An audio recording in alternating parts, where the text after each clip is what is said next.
Hello, everybody. Welcome to this week's podcast broadcast of This Week in Science. We are here with This Week in Science. It's going to be an amazing show. And this is the pre-show part where I tell you all that the podcast is edited. If you like things edited, this is not edited. This is just us and you having a great time talking about science. So we're so glad that you're here in the chat room.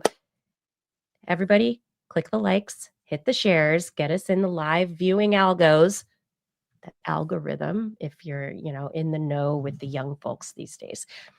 Look at me knowing my audience. Okay. Everybody, are we ready for a good show? Yeah, Justin doesn't look like Justin tonight. Exactly, Paul. Okay. All right. We're going to start the show. Make sure you're here for it. We're going to start now. Everything from here on out will probably end up in the podcast because we're not going to make any more mistakes. Thank you for being here. Starting the show in 3, 2. This is TWIS. This Week in Science, episode number 1036, recorded on Wednesday, November 5th, 2025. The Verifiable Science Show. That's TWIS. That's us. Hey, I'm Dr. Kiki. Tonight on the show, we are going to fill your heads. Oh, yes, we are. We're going to fill your heads with memories, debates, and no baby T-Rexes. Nope, none at all. But first, disclaimer. A blue wave crashed upon the American shore. Who knows what the future has in store? Let's savor the present and consider what might be in this land of the free. Just you and me and Blair and our guest Virginia and the rest of our friends here on This Week in Science. Coming up next. I've got the kind of mind that can't get enough. I want to learn everything. I want to fill it all up with new discoveries that happen every day of the week. There's only one place to go to find the knowledge I seek. I want to know what's happening. What's happening? What's happening this week in science? What's happening? What's happening? What's happening this week in science? Good science to you, Kiki. And a good science to you too, Blair and Virginia and everyone else out there. Welcome to this episode of This Week in Science. We are back again with another week's worth of the science work. Oh yeah, we are here with all sorts of science news. There was a big day yesterday, apparently. Lots of stuff going on. Something happened, maybe. I don't know. A little bit.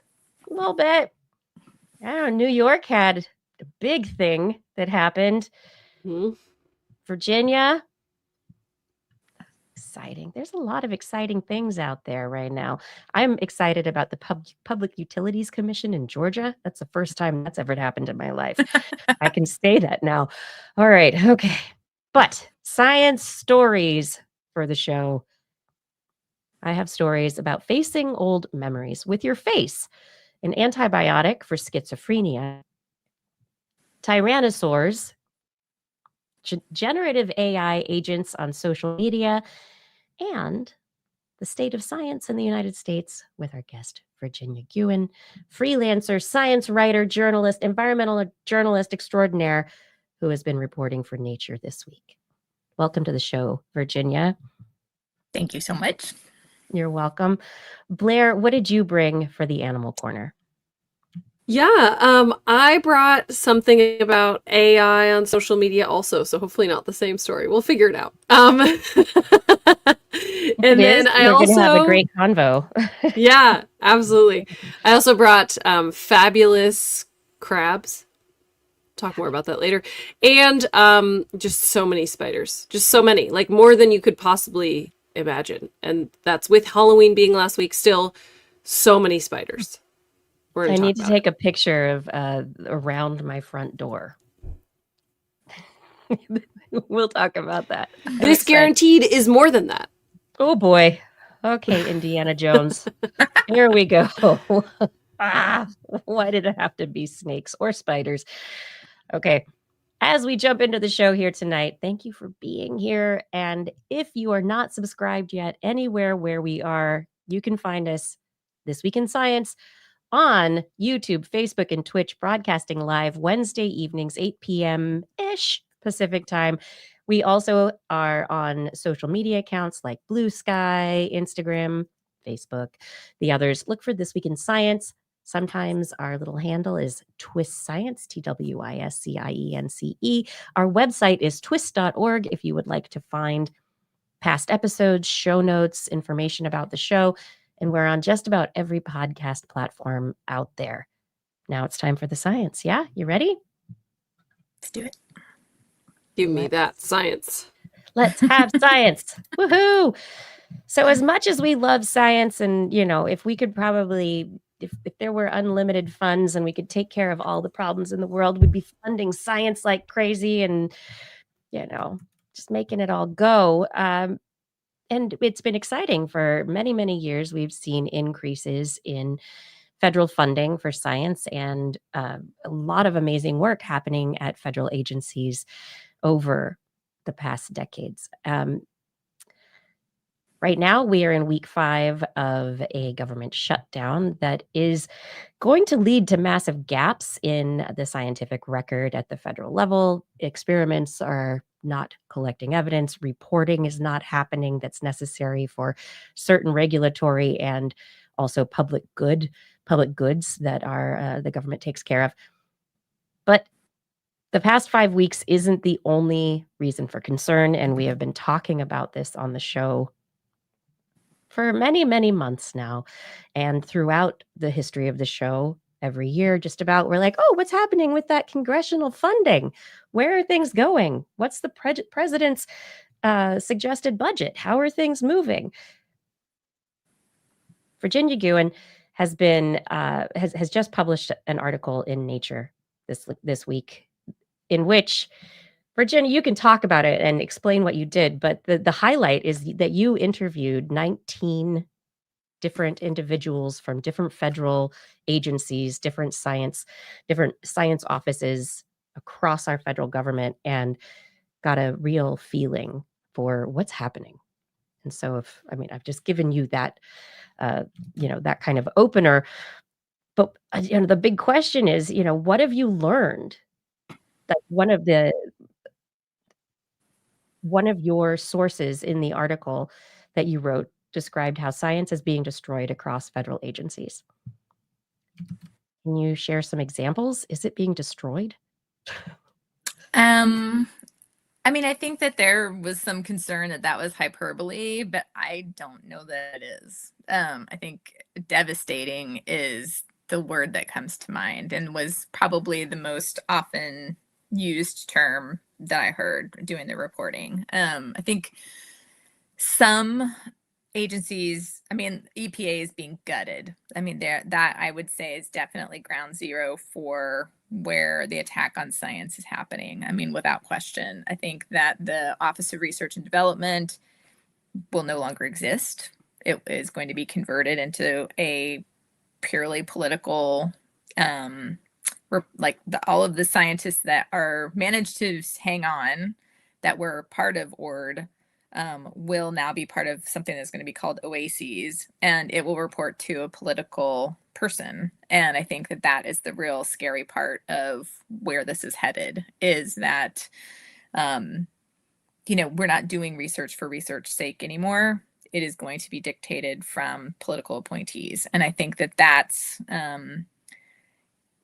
is really ominous. I think that, we're already seeing that with a lot of climate change issues and topics that are coming up, a lot of court cases. And so I think that this is, a real dark moment for the EPA. I honestly, I got to a point where I just was asking some people, is this even salvageable? Is this even something that, post-Trump, can we have an EPA that functions? And that nobody knows. It's that bad. So I think that, across agencies, the ability to monitor chemical safety, air quality, those are the two biggies at EPA that I think have really, really been decimated. And that's scary. CDC has had, a bunch of other challenges with respect to, so one of the things, I don't even know, I can't even remember if this made it into the story or not, but the CDC has pulled back on a lot of their food safety work that they were doing to look for foodborne illnesses in different foods.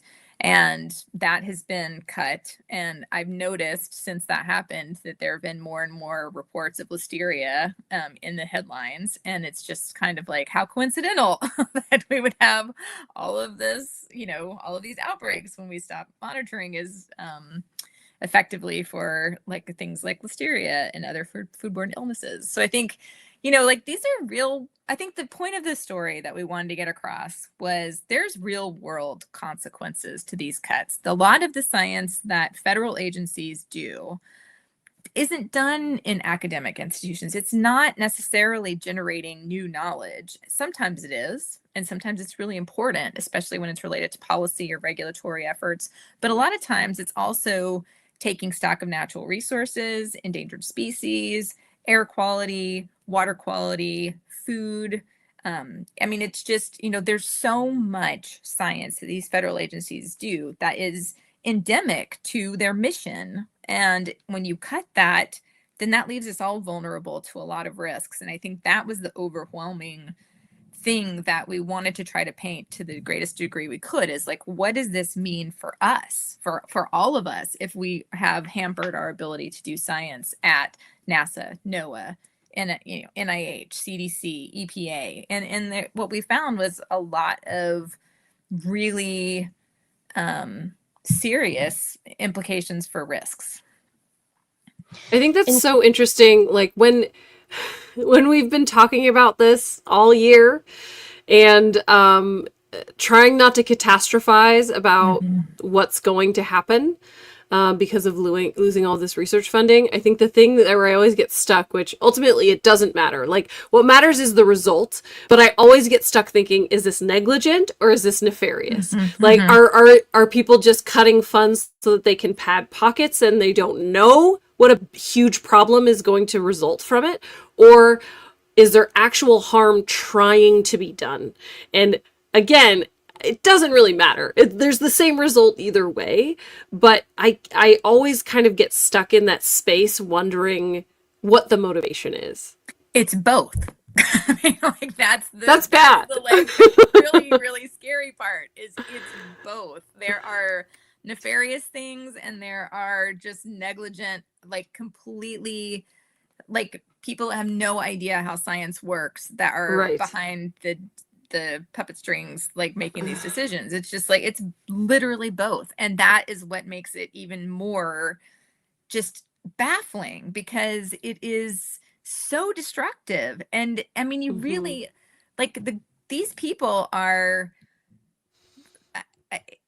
unbelievable that they still can function and go after all that they have been through. It's amazing that they are still functioning, showing up at work and trying to get things done. And I think that's one of the things that we also want to counter with these articles that I've been writing is, the misinformation that's coming out of this administration, like that these are, workers that are on the dole, that don't do anything, that just punch a clock and don't care about the mission, aren't responsible to the public. And that is so far from the reality of what I have found on the ground, and that I know to be true. Like these are really wickedly smart people that could do different jobs and make way more money, but they are dedicated to the mission of protecting natural resources or protecting public health. And that is what motivates them. That's why they go to work. That's why they spend far more hours than they should for a regular job doing this work. And so I think a lot of this is also to kind of show, okay, what is going to happen to the public? How are we all going to suffer from these cuts? But also to counter these like narratives that these are people that aren't valuable and doing really important work. Well, you were talking about, the various cuts that are happening and what Blair's brought up as well. I mean, and we can think about all the things that we've lost, but like, wasn't so much of this done to get rid of, scope creep or overlap so that you don't have multiple agencies doing the same thing, which, on its face, it seems that's, great. Do we need replication of tasks, of roles? Have you heard that what has been done is useful in terms of pruning in any way? I think pruning would have been fine. Yeah. That's not what happened at all. Like, this is decimation. This is like, I think that needs to be very clearly distinguished, is that I think there is a little bit of overlap on the topic that is at issue. Like if there's, say, climate change or air quality, like there may be multiple agencies that look at that, but they look at it from very specific perspectives that are unique and that actually need to have collaborations across agency to actually be effective in any kind of policies or programming. So I feel like there's like a lot of doublespeak with respect to this overlap and things, because really it's what I found was a coordinated system that was really trying to be thoughtful and tackle topics that are really, really complicated and require a lot of different disciplines to come to the table together. And that level of coordination is exactly what has been shattered. Are you worried about anything else being should we be worried about other things being on the chopping block? What else is coming down the pike right now that we should worry about, that people in the agencies are worried about? So I think it looks like NOAA may have some congressional support to salvage a lot of their efforts, which is huge because NOAA's also had taken a beating. I think the two that most people are kind of waiting to drop are the USGS's ecosystems missions area, is all of the USGS effort to monitor natural resources, endangered species, everything. That looks like it's, if Trump's budget passes, that will all be gone, which is, I mean, I have sung the praises of USGS for years. I think they're an unsung hero of a lot of really sticky, complicated conversations. And USGS is the agency that always just kept its head down, just kept pumping out the data, didn't get involved in the politics. The only mission was getting the data out there. And now they're being attacked for that. And so I feel like that's one of the big ones. The other big one is, and this is something that industry groups have wanted for a long time, is to get rid of what's called IRIS. And I wrote it down. It's the International Risk what is it? It's the something risk information assessment. It's basically what we use, the database that we use of chemicals and their risks we're pumping out 2,000 new chemicals every year. There is like this whole notion that EPA has already been captured by industry as it is. And this IRIS system was in place to try to find any potential chemical risks that we needed to be aware of. And it had been, really robust. It's something that has been a go-to for this agency for a while. Industry groups have been after it for years, and this looks like they're going to finally get rid of it in this next. Yeah, I think the gist of the statement in your article was like it'll put the EPA in more of a position of defense as opposed to offense. So instead of being prepared, it'll be just responding to issues, which that seems like, don't we all the best? Don't we want to be prepared? Isn't that like what they teach us? Exactly. I don't know. This does feel like, specifically for environmentalism, since that's my whole thing, is conservation education and animals and the environment and all that good stuff. It's like it's so demoralizing to watch the last 60 years of environmentalism building and evolving and adapting and figuring out how to communicate with the public and actually make traction through laws and regulations, all of it just gone. Like, do we have to read the Lorax on the House floor again? Like, do we have to start over? Polluting is bad. Okay, let's start there. It's, I don't, yes. Rivers used to be on fire. We don't want to go back there. LA used to have air so thick you couldn't breathe. I know. I agree. There's I think that's magic, the magic memory, right? It's all beautiful in the past. Oh, man. Right. It does feel it's overwhelming. I mean, it really is honestly overwhelming. I feel like most everybody I talk to is just kind of still shell shocked. Like, how in the world is this the reality that we're living in? Like this, we're questioning climate change. We're trying to overturn the endangerment finding that says that CO2 and greenhouse gases harm human health. I mean, it just feels like it's more than that. I think one of the things that also stood out to me, and I don't know that this really came across in this piece so much, but it's other reporting that I've done, is that, we had kind of turned a corner with how we were doing environmental health research in this country. Like, we were really going to communities and we were creating partnerships with impacted, vulnerable communities. We were bringing them to the table. We were asking what were the questions they wanted answered. It was a paradigm shift in how we were conducting science, and had more buy-in. It was just this really robust, really equitable, I'm going to say the bad word. It was a really good. We say it all the time here. It's okay. I'm pro equity. So I feel like that is what honestly has been hit hardest, is like that whole arena of science has been one of like the worst in terms of like clawed back funding, in terms of decimated collaborations. And so that's, now we're back to cultivating mistrust, because all of these groups came to the table. They were sharing their information. They were sharing their stories. They were wanting to work with scientists. And now yet again, that has been thwarted. And that's going to necessitate a lot more trust building again, if and how we ever get to a better place where we are able to go back to that way of doing science. Do you have any feelings of optimism or silver linings that you're noticing? Like, I mean, there anything you're holding on to. I mean, it's from your. I mean, I'm trying to imagine being the journalist that you are, having these conversations that must, you must leave them, and over and over and over again hear probably the frustration, the anger, the sadness, the concern for not just what's happening right here and now, but the future, and like so much.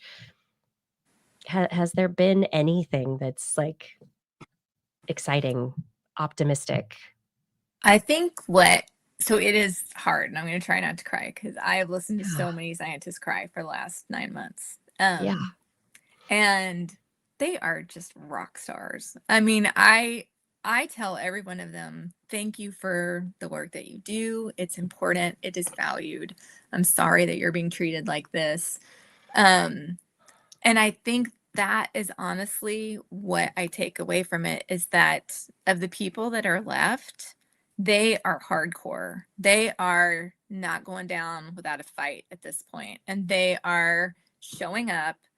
They are trying to navigate what is often chaos, and just be stalwart about their mission and why they're here. And just kind of like, no one could have predicted this is what was going to be their future, but they're not shying away from it. And if anything, there are signal groups that are holding themselves together, literally holding themselves together, and they are sharing information. They are an underground network of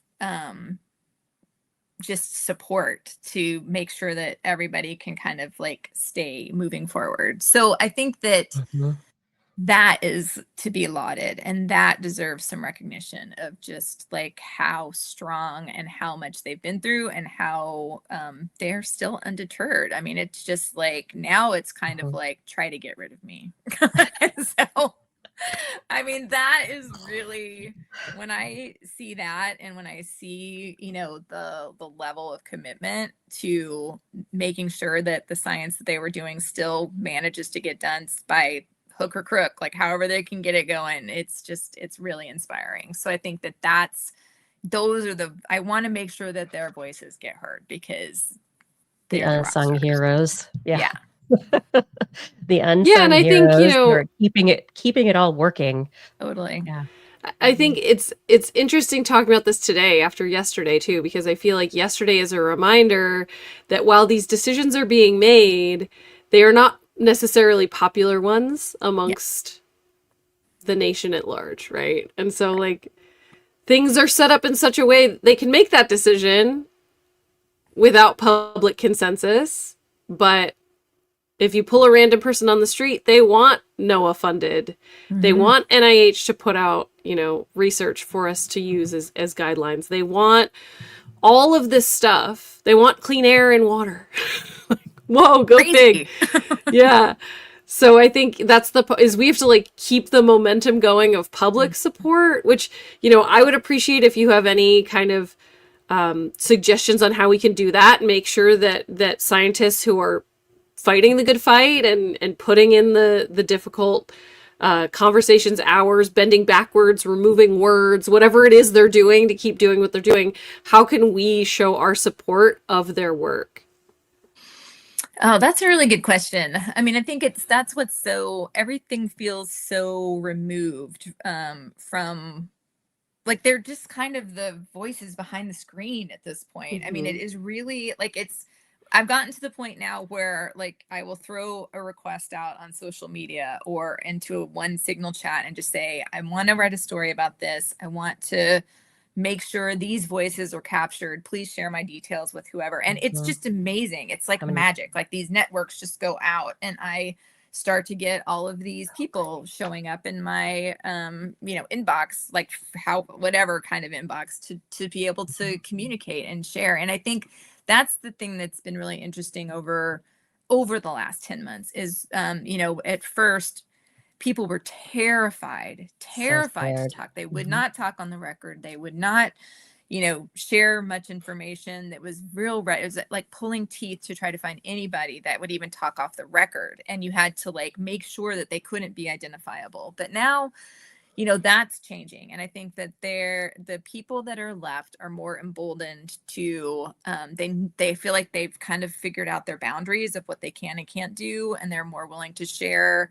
They know whether they can talk on the record. Those that can talk on the record are trying to be more available so that they can be the spokesperson for their colleagues. And so I think,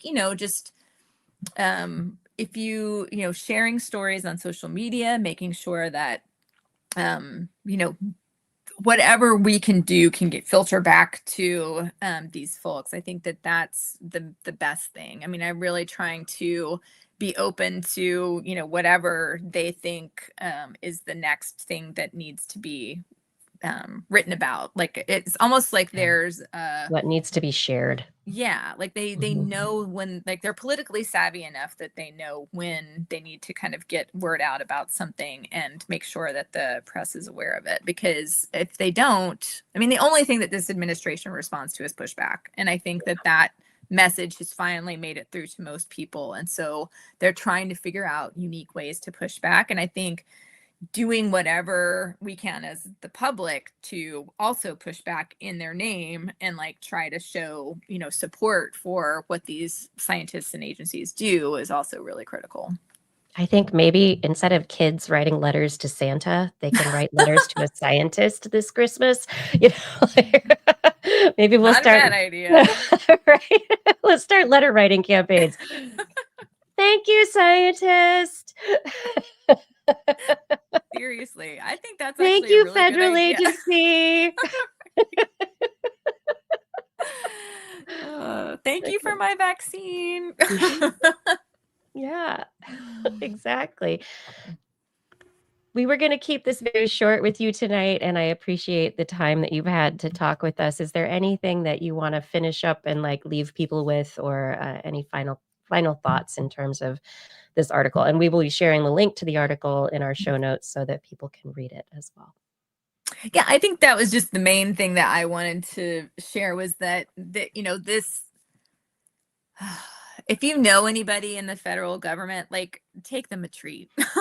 Like, I don't know anybody else that deserves, you know, more kudos and more support. I mean, they really have been through the ringer. And I think that that's the scary part, is that this has just been what's happened in 10 months. And so I think that like the unknowing of what is kind of come next is also super scary. So I think, you know, just trying to, however we can, find ways to support them, and also like register our dislike of these continued cuts. I think that those are the most important things that we can do. Yeah. I mean, we support the scientists, we support our society. It's all part of it. Thank you so much for joining us. Where can people find you online if they would like to read more of your work, or hear more from you? Well, thank you for having me. I'm so You're happy that this story of all stories gets some attention, because I think that it is really key to understanding that, you know, we hear a lot about these cuts, but we need to understand the consequences of them. But I have a website, just my name, virginiagewin.com, and I'm on Blue Sky and you know, LinkedIn, those kinds of places. But those Blue Sky and my website are probably the best places to go.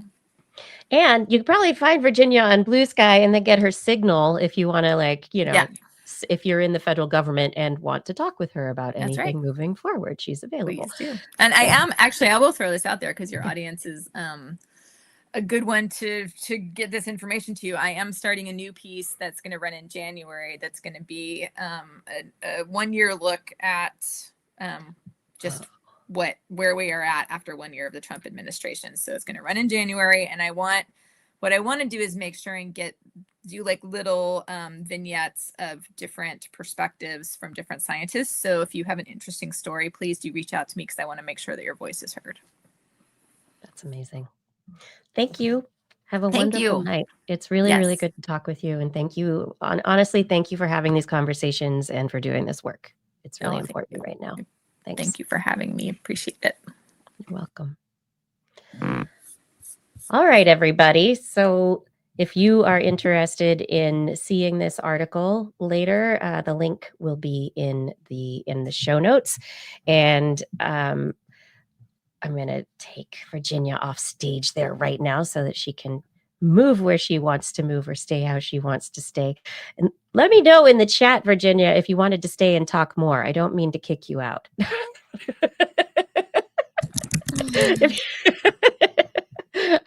Like, I know you're tired.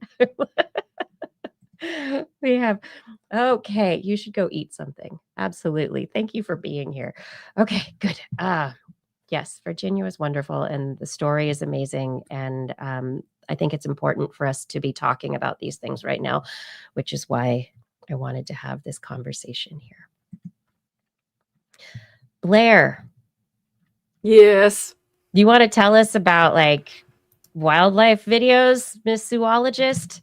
We need to talk about like species and invasiveness and endangeredness. So I'm seeing yours. I'm catching up. Where ours are different videos, are different studies. Wow. Oh, good. So have you seen a video recently online of a raccoon on a trampoline? I have not. Okay. I don't think I look for things like that very often. Okay. But, yeah. Have you recently seen a video of one animal riding another animal on a night vision like camera? I'm sure my child has. Oh, wait, I have seen that video. Yeah, night vision. It was a camera trap. I did see that one. Yes. So I think my child shared it with me. Mm-hmm. They're all over the place and they're fake.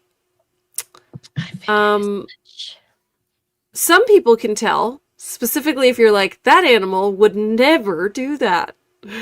Like, that's probably AI.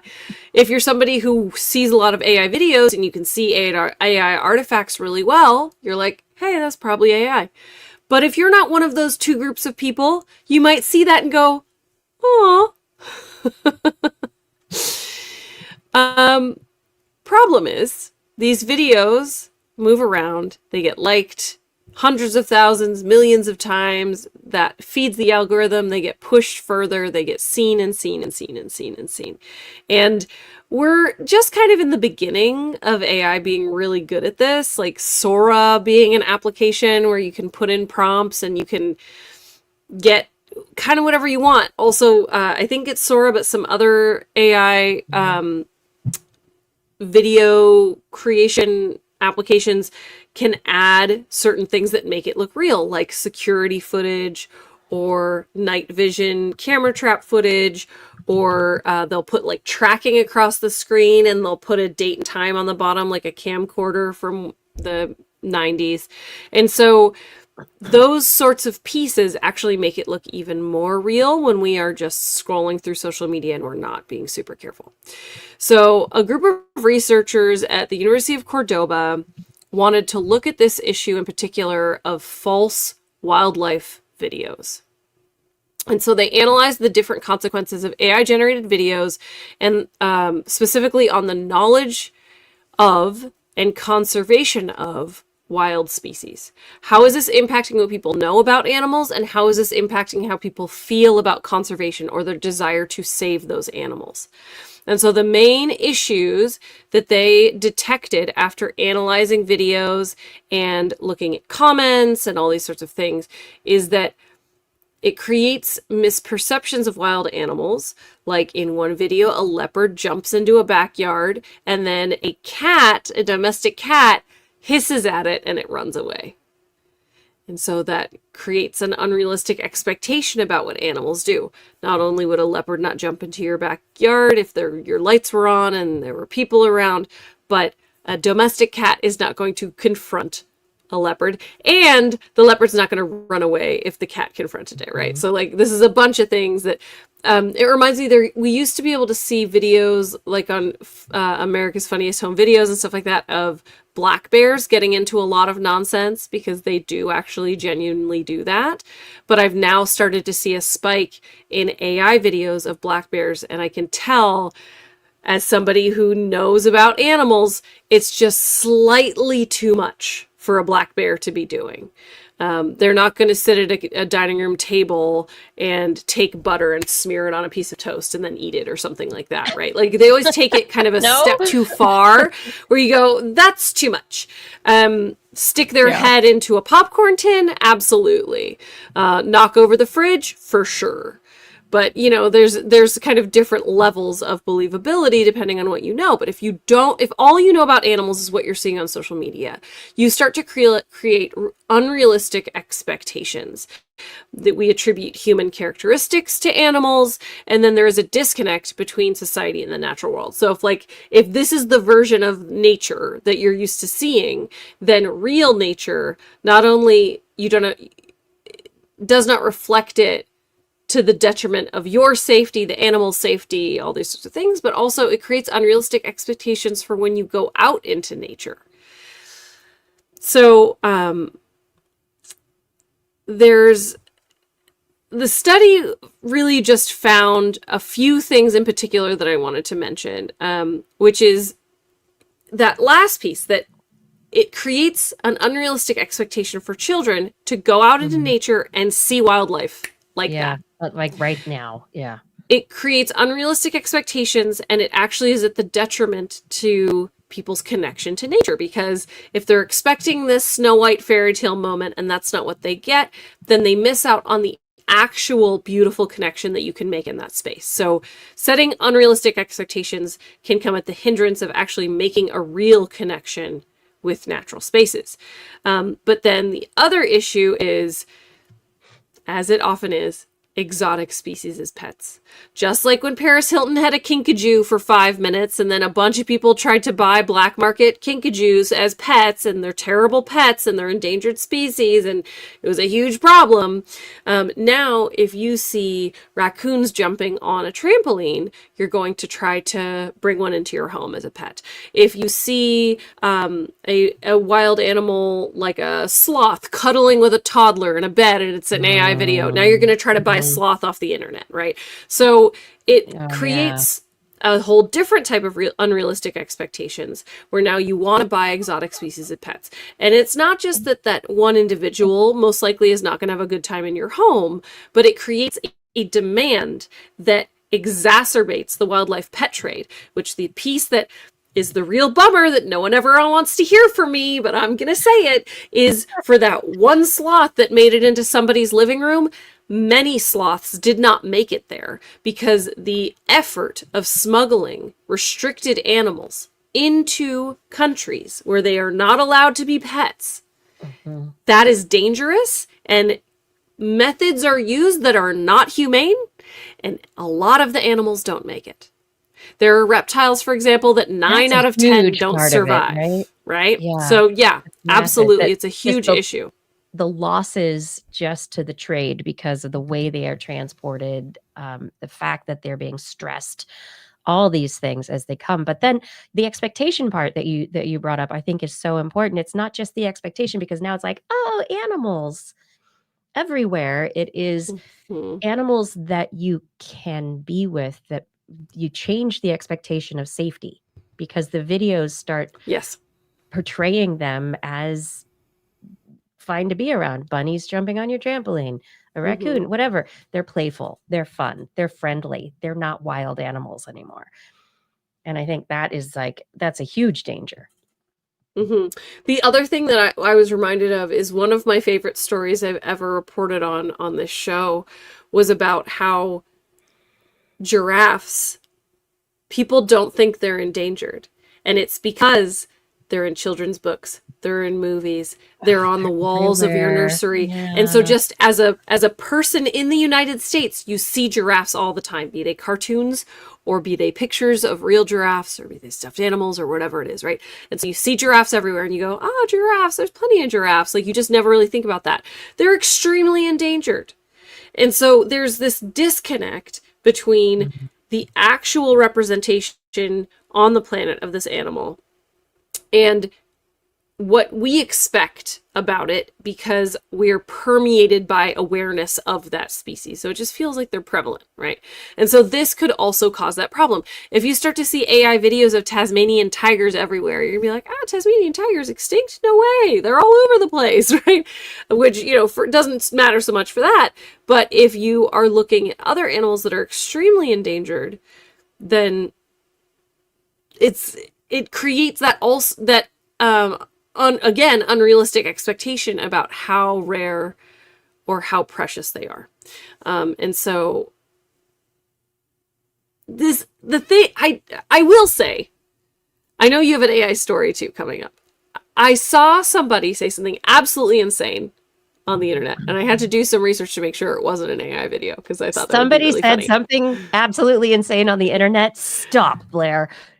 You're kidding. So listen. Okay.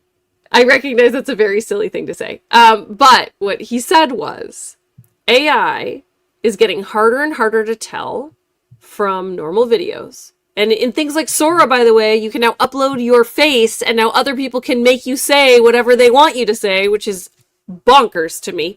But this guy had this theory that there was going to be a moment that social media was basically going to be useless and people were going to stop opening them because it was impossible to tell what was real and what was fake. And that the silver lining of that is that these apps are basically just going to go away. I don't believe it, but it's nice to think about that is why this would occur, right? That, like, basically I can't tell if this person saying this thing actually said this thing or if they're even real. So why am I even on this application anymore? So while you were talking, I went to Canva, which is a fantastic app it's an online platform for doing all sorts of design and really neat stuff. And I wrote cat riding a leopard, and I got a very cartoony cat riding a leopard. And then I said lifelike cat riding a leopard. It got a little bit more lifelike, but this was I generated 2 videos that are approximately 5 seconds each within a couple of minutes while you were talking. Yeah. And if they're obviously fake, they're obviously generated, but the idea that it was so easy makes it, within reach, and this particular integration is you're allowed 5 words for the prompt. You can't just keep writing and writing and writing and telling it what to do. But this is one of the most basic integrations of this technology that I'm aware of. So just putting it out there. Yeah. How it's, how easy it is now. It's fun, but it's also a little bit concerning. Yeah, and if you want to kind of concerning, actually, if you want to dismiss every video of a talking head telling you to try a supplement or like, parenting advice or whatever it is, if we want to throw all of those in the garbage, we can survive. I think the issue that I have with this in particular is that if you start to dilute particularly camera trap footage, that's a bummer to me because that impacts... It doesn't directly impact science because people are collecting their own data and they're using that data and then they're publishing, right? But in terms of like being a lay person who receives that information, it does change things. And, I know, hopefully people in our audience know the difference of, I'm online. I follow scientists on Blue Sky because I know they're going to post their camera traps. And that is why I follow them, because I think that's super fun. But that's not just the algorithm feeding you things, right? And it just shows up, and it's Stolen Videos Supreme 45 who is showing this. So, yeah, there's all sorts of things. Yeah. One aspect of this that I think is going to be interesting is that we have our older generations that we're not used to the digital environment that we're in. We have those that pay attention to it a lot. There are those who, like the grandparents of my generation, and couldn't program their VCR and needed the younger generation to do that. We've got that going on right now, just with different technologies. As technology advances, so does that learning curve and the access to it and understanding it. I'm thinking about Gen Z, Gen Alpha, the young people growing up living this, swimming in it.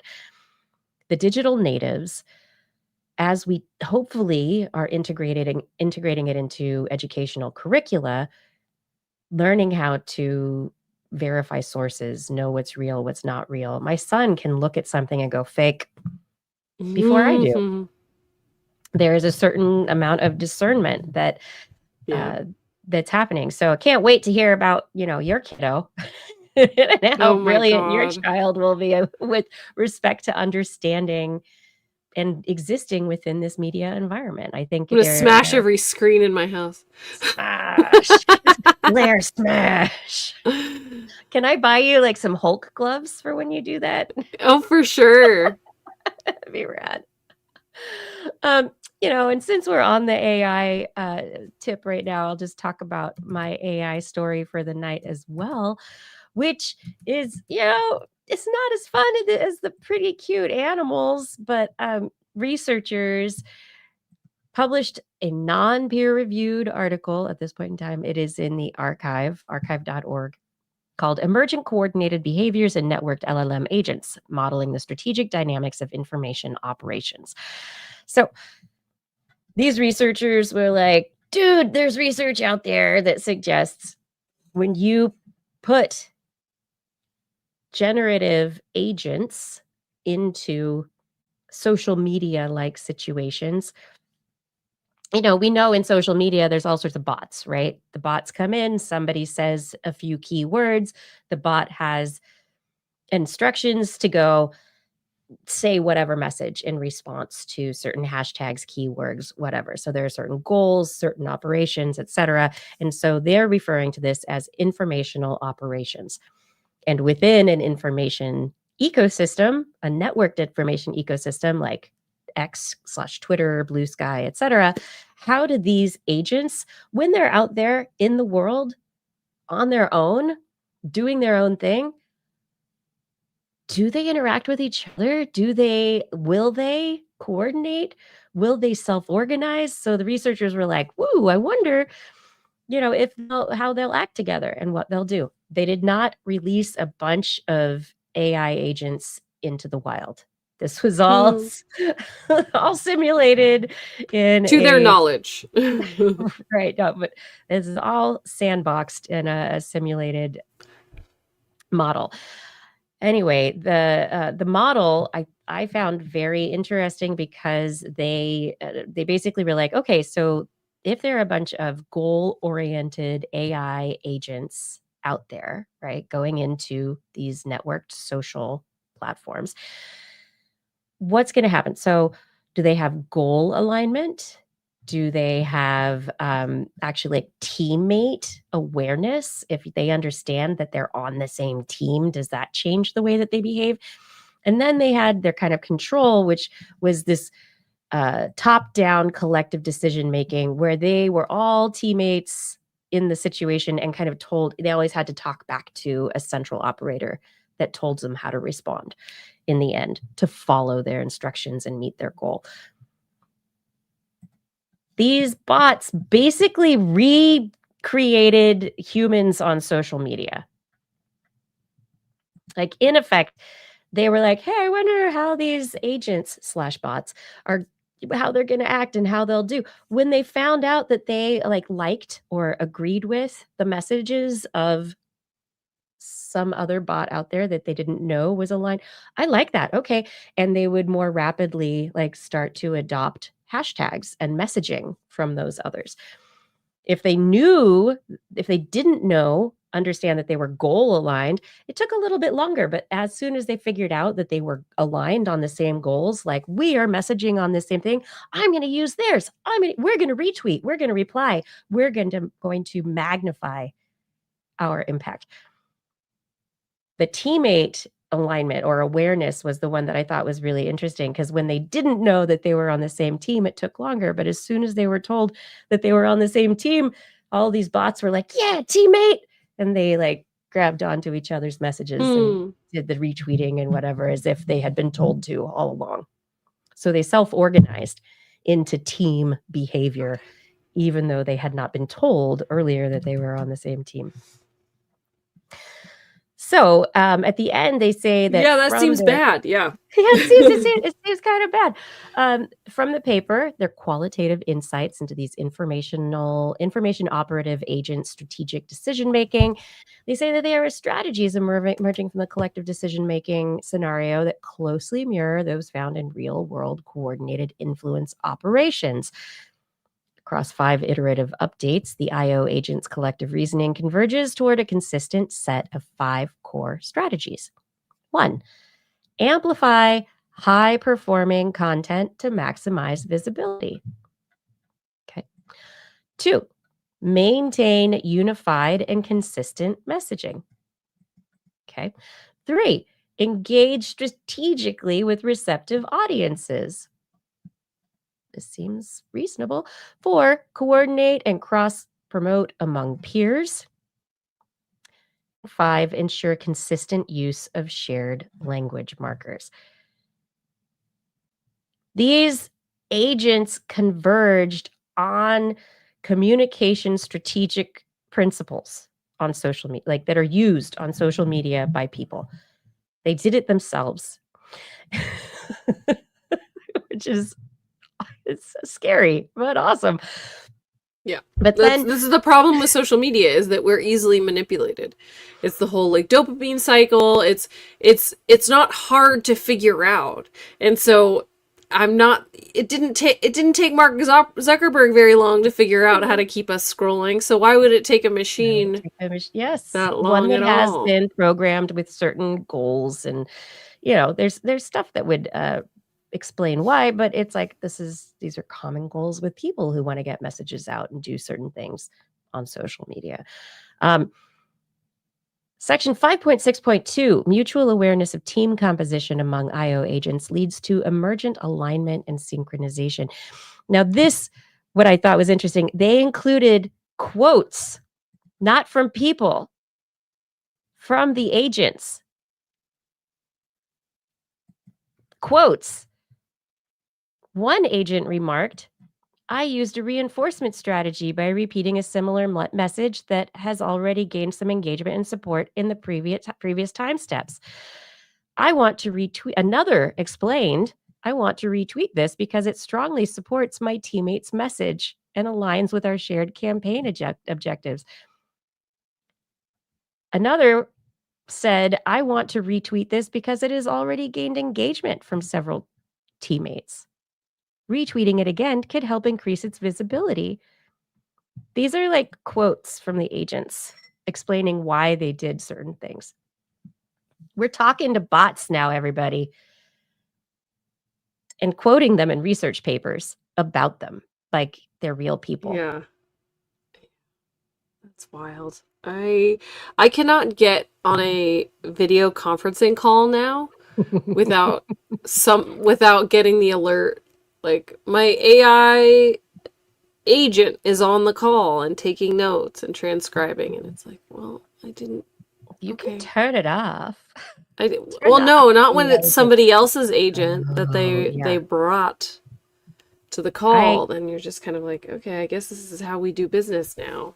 Yikes. I ask people, before the call sometimes, or at the beginning of the call, I say, can we like not do that if we're just talking, or Yeah. like. And during Science Talk, the conference this last year, I wanted to make sure that people were able to say things at the conference without feeling like it was going to be copied and used against them in some way, and that people were attending the conference as bots and not people virtually. And so I asked people, I think people did, but asked people to respect the space and to not attend as bots, but to attend as people. As bots. Yeah. That's really what it is. As a person, no agent. Gosh. Yes, just be a person. Sometimes you want to be in multiple places at the same time, and I totally understand that, but just make choices like we always, just be present. Let's be present right now. Because in the past, there were dinosaurs. That's true. Now we call them birds. In the past, soon we'll call them dinosaurs again. We might. I don't know. But in the past, some of these dinosaurs were one group, Tyrannosaurus. People love Tyrannosaurus. They were fearsome at one point, and then they're a scavenger, and then they're still big with tiny arms and going,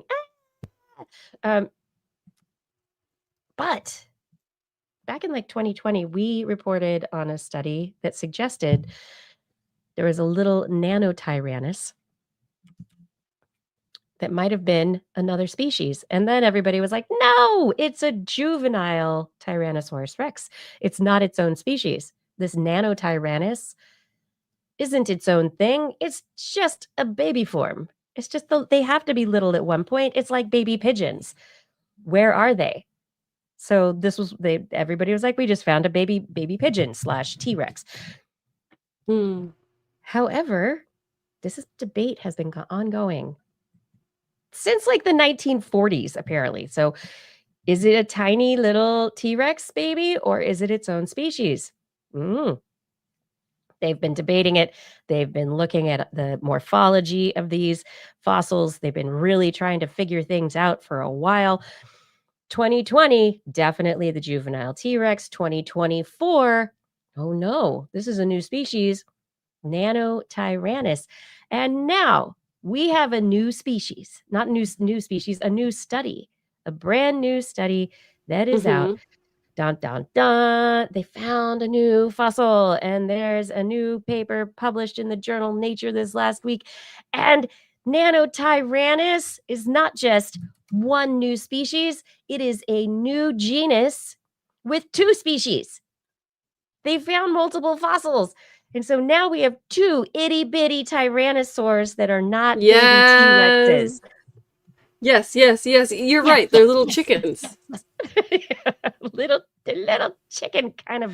Like they positioned their arms like this, but they should have positioned their arms like this.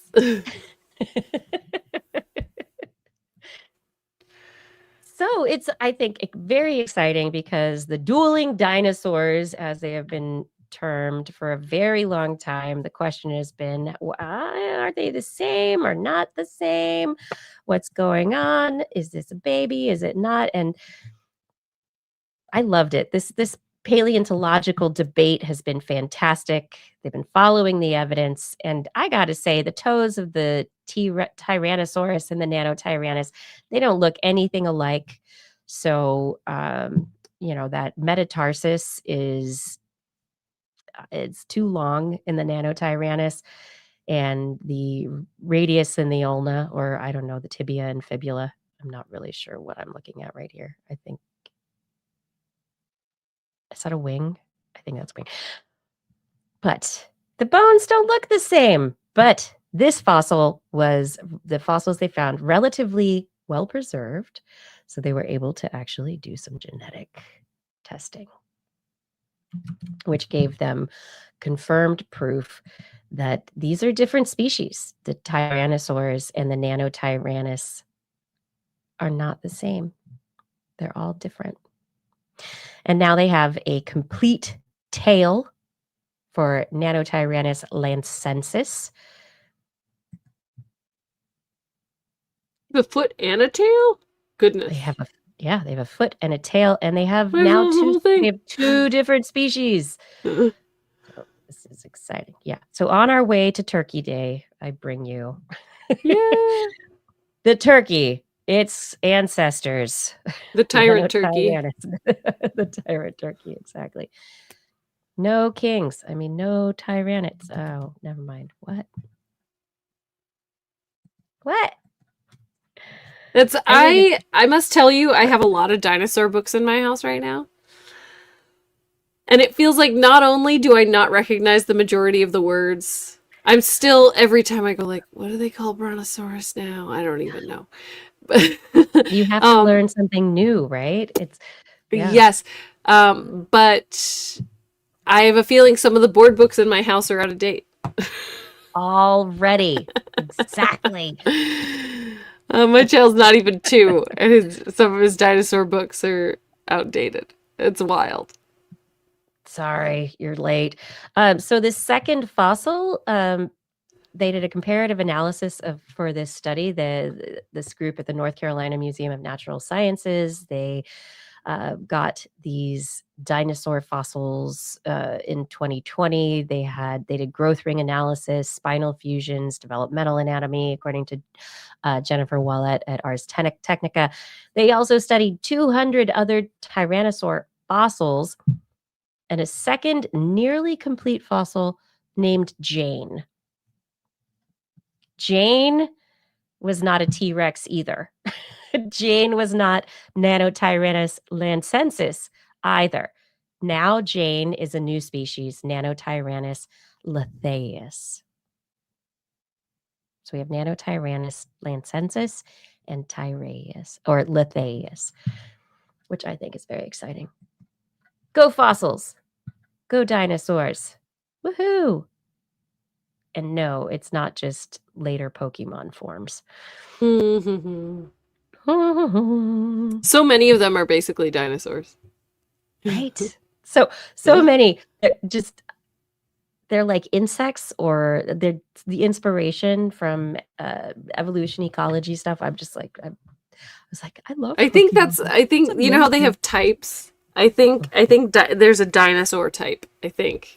I'll have to ask the Pokemon expert in my house at some point. It's nice to have those in the house. It's good. Yeah. We like experts here. I hope that you enjoy the show. Thank you for joining us for this episode of This Week in Science. Head over to TWIS.org if you are interested in helping the show out. We have the Zazzle Store, where we have all sorts of wonderful items of merchandise, lots of stuff, t-shirts, towels, shower curtains, mouse pads, pillows, so many cool things that you can get for yourself as a gift or for others as a gift. And a small amount of that will help TWIS out. We love those proceeds to keep the show going. Additionally, if you're able to support TWIS through Patreon, click on that Patreon link at twis.org and support the show in an ongoing fashion, whatever level of support you're able to. If you're able $10 and more per month, then I will try to read your name without stumbling over it at the end of the show. It's always a fun game. I would love you to be a part of it. I want to try reading your name, please. Come on. Join on in. We can't do what we do without you. Thank you for your support. Let's come on back right now. I think it's time for a wonderful part of the show that we love to call Blair's Animal Corner with Blair. She loves our creatures, great and small. Biped, millipede, no pet at all. You want to hear about animals? She's your girl. Except for giant pandas and squirrels. There's Animal Corner. What you got, Blair? I have anemones on crabs. Wait, And what? yeah, Anemones on crab. that's the whole story, and I love it. Pink sea anemones have been discovered to build a home for hermit crabs. This is in Japan's deep sea coast. So researchers from Kumamoto University and collaborating institutions discovered a new species of deep sea anemone that builds these kind of homes on top of the shells being habitated by hermit crabs. And this is about 200 to 500 meters off the Pacific coasts of Japan. And unlike typical sea anemones, who are sessile, they don't move. And also they move like, they'll open and they'll close, but they usually root and they don't move from their spot on the ground. But they also are all soft-bodied. This species attaches themselves to a hermit crab shell, so they get to move around with the crab. And they also secrete a shell-like structure known as carcinosium, which expands and reinforces the crab shell. Carcinosium? Yeah. What? It's a carcinogenic? Because it's like the shell of a crab, cancer's crab. Oh. Yeah. Thank you. Right. Yep.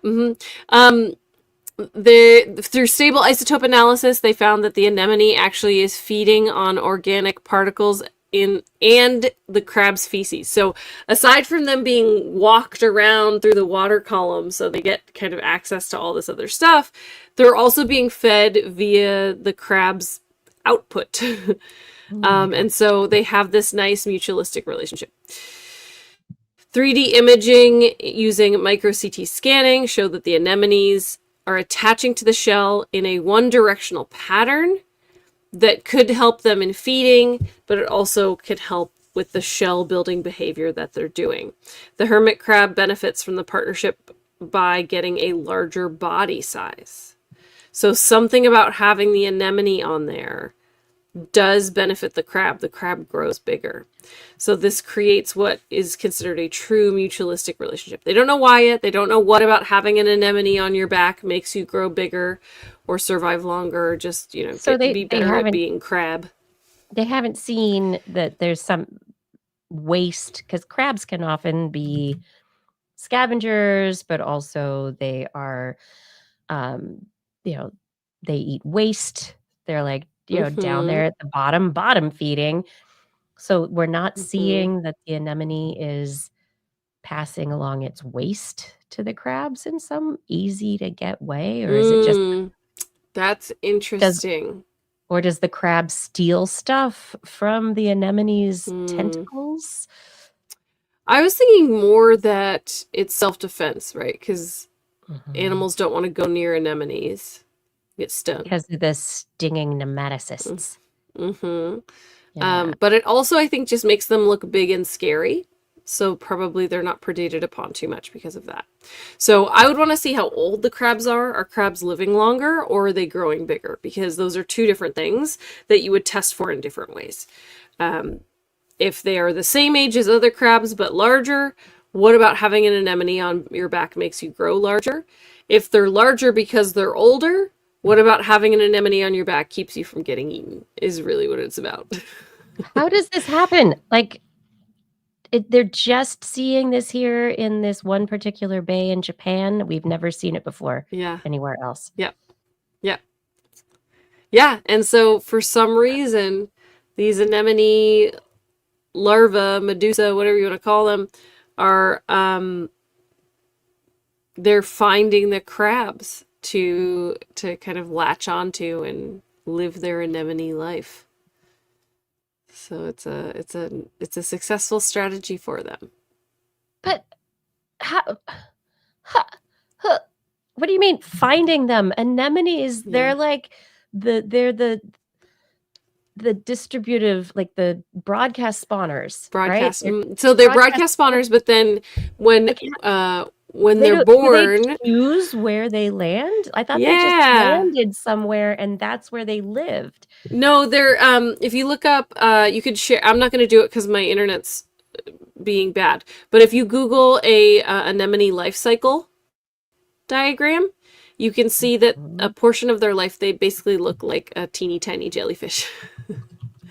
And so that's when they're the larval state. They're moving around and they're trying to find a spot, and then they go, I'm going to be an anemone now. Okay, but the polyp stage, right? They're out there like a little jellyfish polyping around, and but they're not an octopus where I would think where they're cognitively choosing. No, but it's probably like, something. How's the water over here? Is there lots of food? Is there light? Is there? But to is choose there a the good back of a moving object. Yeah, that's the question. It's just one species of crab. The big one of that in that area. I want to know how this happens. Yeah. And then I want to see an octopus playing with a crab with an anemone on its back. It's like they have the pom-poms. Hey, hey, ho, ho, this here crab has gotta go into my belly. I'm just imagining the octopus following it and going, I'm very confused right now. And like, what is this? Poking at like, what is happening? Like the curious animal following the just animal doing its thing. I wish I can't ask anybody to do. Oh, I could do that on AI. Never mind. Don't do it, Kiki. It'll take 10,000 gallons of water.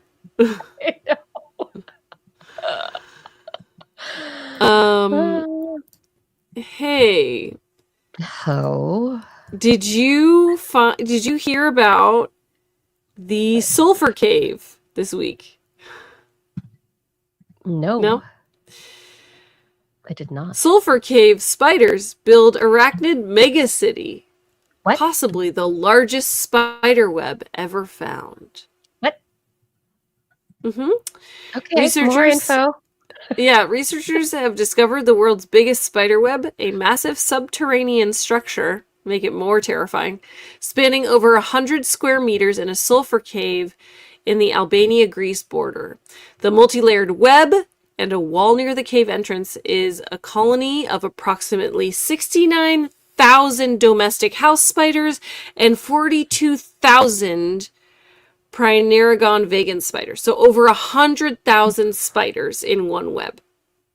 This is believed to be the first documented case of colonial web formation in both of these species, and obviously a pretty unusual case of two species of spiders building a colony together. So, Check What? Speleological Society. We're exploring the caves in 2022, looking for underground wildlife. In one cavern, they found a huge spider megacity. They reported to other scientists. They made several site visits. They learned about it. And then they identified the 2 different species via DNA tests. They looked at morphology. Both are usually solitary from what we know about them. So this is pretty unusual. They're usually solitary. Yes, and to estimate the size, they counted individual funnel webs in random sections, extrapolated density, and then after measuring the length and width, they calculated the surface area to be 106 square meters. It's a harsh environment, so that's why they think that they might be living in a colony instead of solitary. There's no sunlight. There's high levels of toxic hydrogen sulfide gas. And so they were not eating insects that were flying in from the outside of the cave. They were powered by sulfur oxidizing microbes. They were consumed. Yes. So the microbes are being consumed by flies, tiny chironomid flies, non-biting midges that hatched from the water in the cave.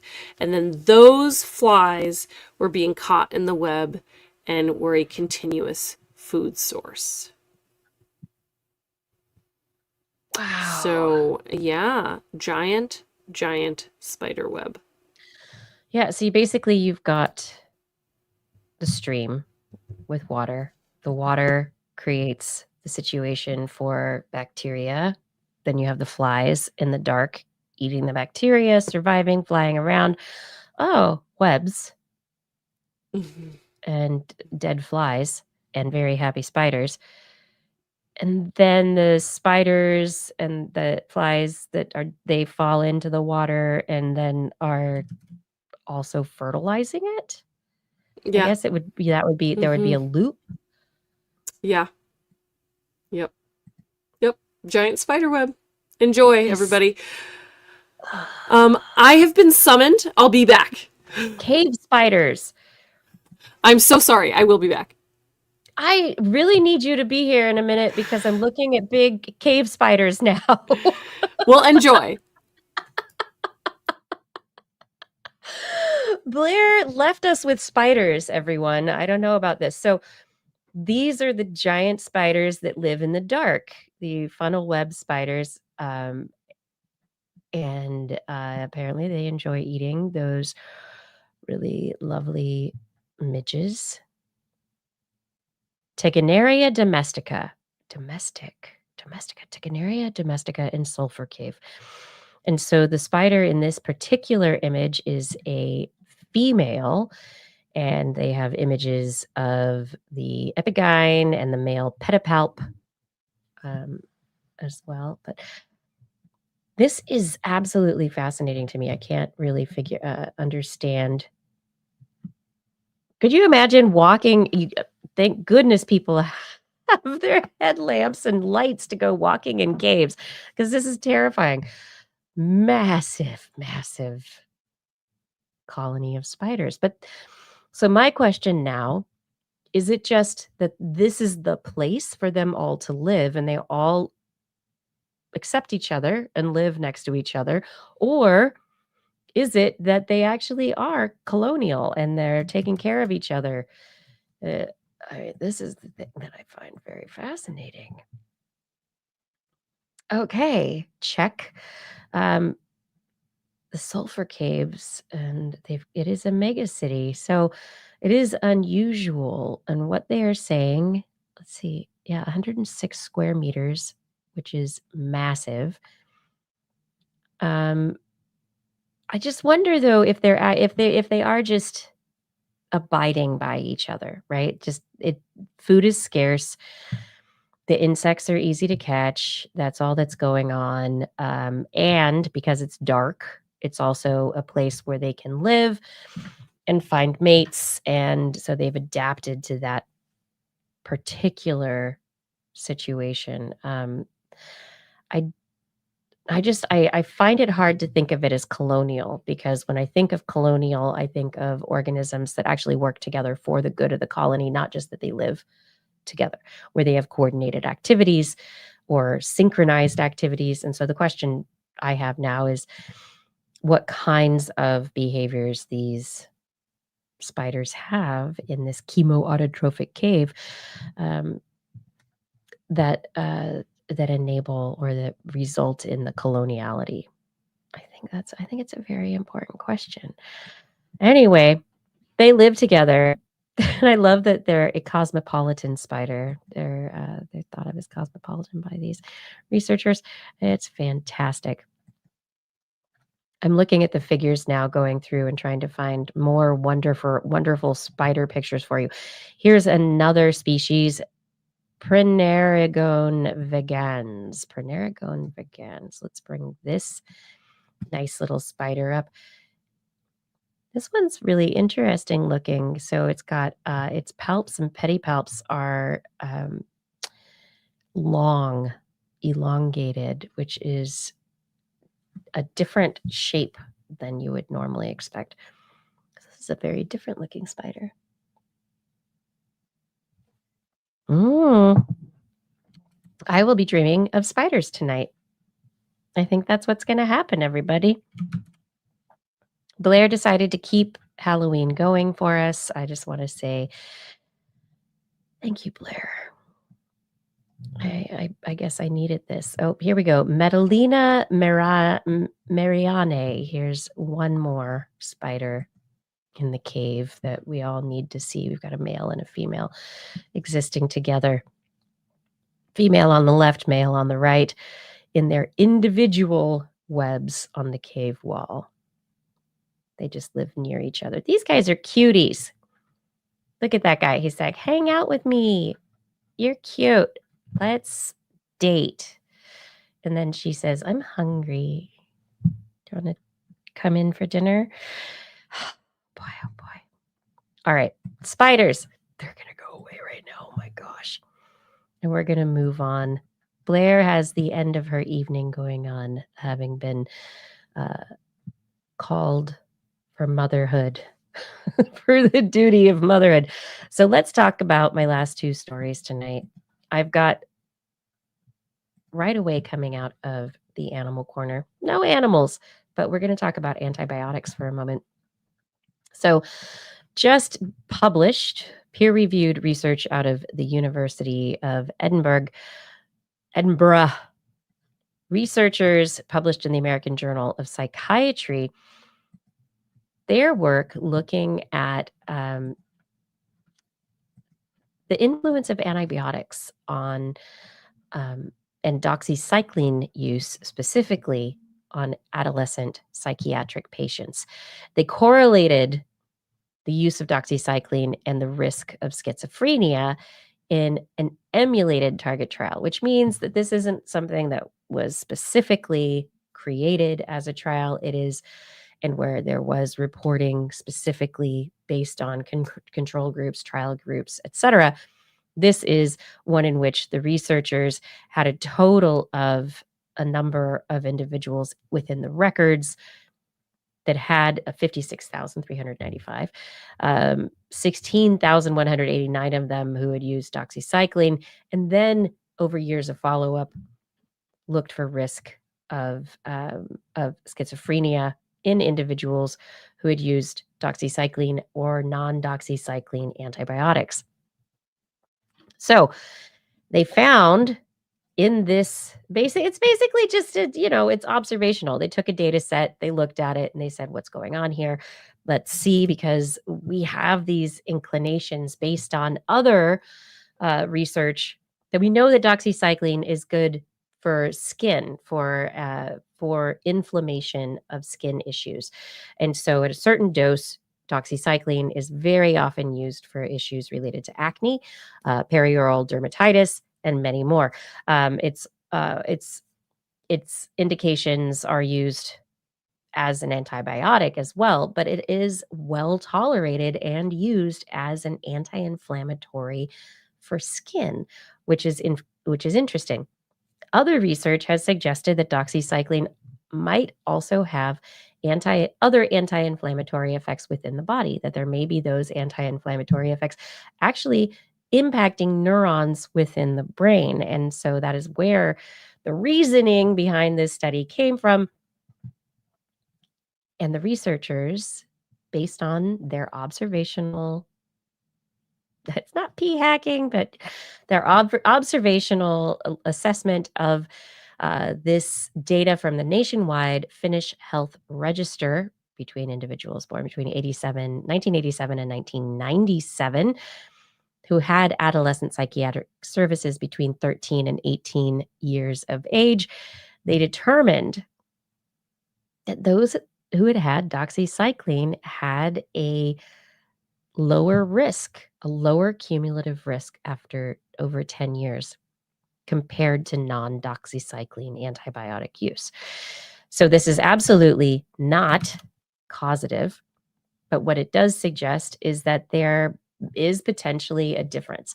But the other question is, why did these individuals take doxycycline versus non-doxycycline? There are all sorts of issues that may also play into the context. This is there are all sorts of factors that need to be weighed and taken into account for any follow-up studies. But what they are saying is that there is a tentative, which is great, conclusions. These findings raise the tentative but exciting possibility that doxycycline treatment may reduce schizophrenia risk in adolescent psychiatric patients. Kind of interesting if true. So hopefully more studies are done in an actually more targeted manner, as opposed to as they say, an emulated targeted trial. And finally, moving into my last story for the night, as we get older, and even when we're young, sometimes memories are hard to come by. Kind of difficult to be able to consider, all the memories from our youth and all the details that go into them. And there's even a period of time that there's a magic eraser around 2 to 4 years old in which you forget everything from when you were really little, right? Talk to most people, they don't remember anything from when they were really, really young, but there are those individuals who do. So what is it, and how can we evoke those memories, either for therapeutic purposes, just to remember things as we get older, and how can we do it in a way that is non-aggressive, non-traumatic, that allows people to remember? Well, I'm gonna say sometimes you have to face your younger self, and this is the pun that's really terrible here. So the researchers publishing this study from Anglia Ruskin University in Cambridge, they led this study involving about 50 adult volunteers, and they used a process, a technique that's called the effacement illusion.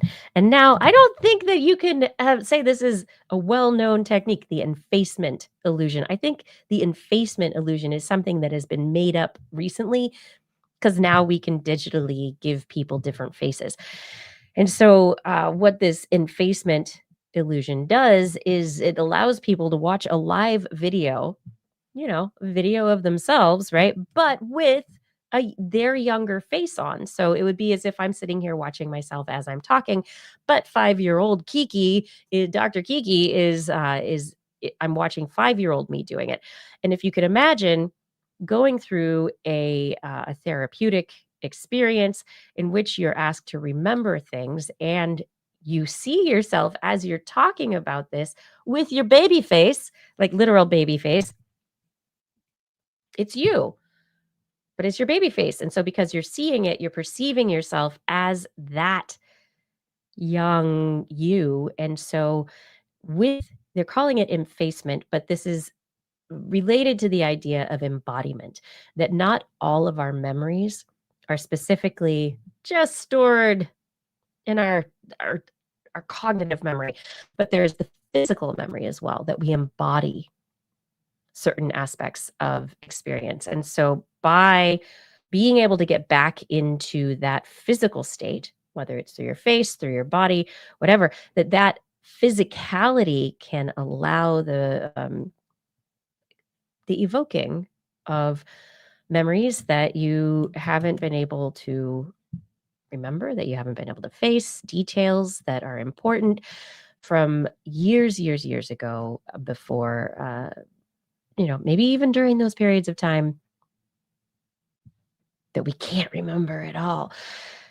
So the researchers in this study, they say that those people who saw the younger version of themselves, not just a video of the younger version of themselves, but their younger face on their face, that they remembered way more details than those who just saw themselves or saw pictures of themselves from when they were young.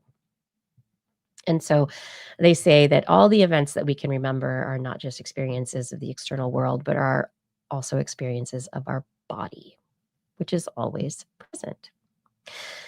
And so I think this is really, with aging, I think it's very interesting because you live your mid part of your life like, I'm going to do what I want and I'm strong and whatever, and blah, blah, blah. And then you get older and your body really starts changing. It starts to break down.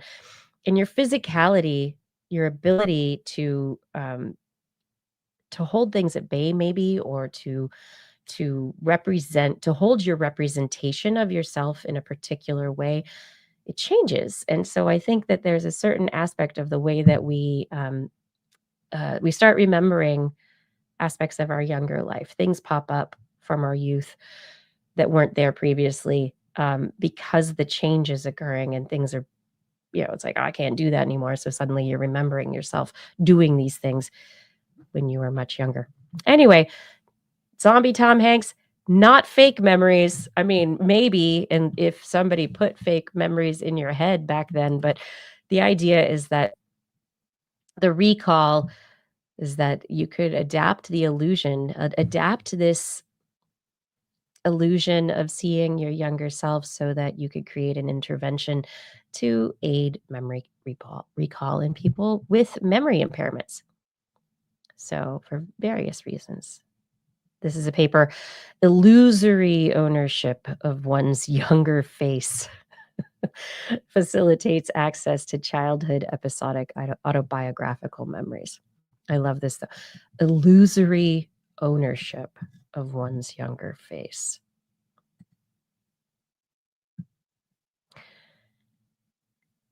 I put a fake baby face on you. What? It's kind of funny. And it's a real paper, and there's like real figures of baby faces, the illusory stimulus face versus the modern face. And this is just created using Snap camera software. Very simple software these days. Mm-hmm. You too could inface yourself at home. Mm-hmm.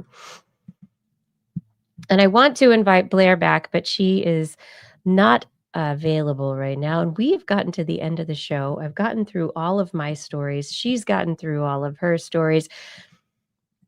Should I make another video to add to? I don't know if she's going to come back or not. I'm not seeing a note here. Wait. Nope.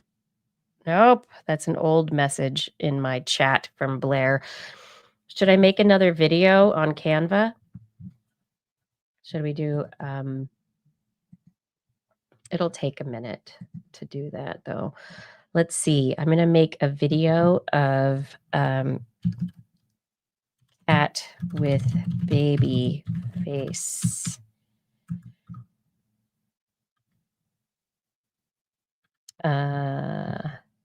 Yeah, cat with baby face. That's 4 words. Let's see if I can do that. I don't know how much it'll let me do this before it's like, no, you must pay more money. It's fun. All right, so I think this is the interesting question, Pepsi Cola, right? How to differentiate false memories from real memories. And that is the big question. And they didn't access that. They didn't talk about that at all. They just said it was more detail to certain remembered events, as opposed to determining whether or not they were false or real. And so I think that would have to be another level of really ascertaining what's going on there. Oh, we're almost done with my video. I think that's a really good question. I don't know if Blair's coming back. Do. Oh boy, what have I done? Oh, that is not what I wanted.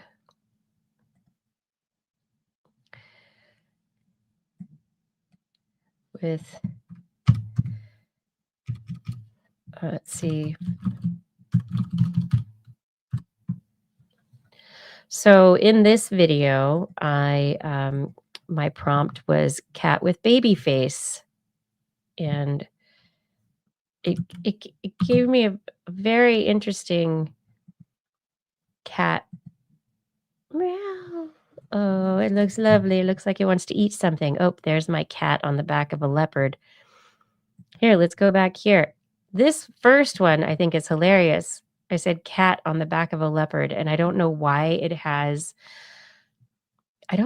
this cat has a flight hat on. Like, it has flight goggles. And it's got some kind of wrap.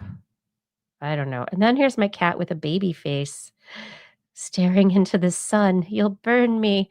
Oh, wait. And here's my lifelike cat on the back of a leopard.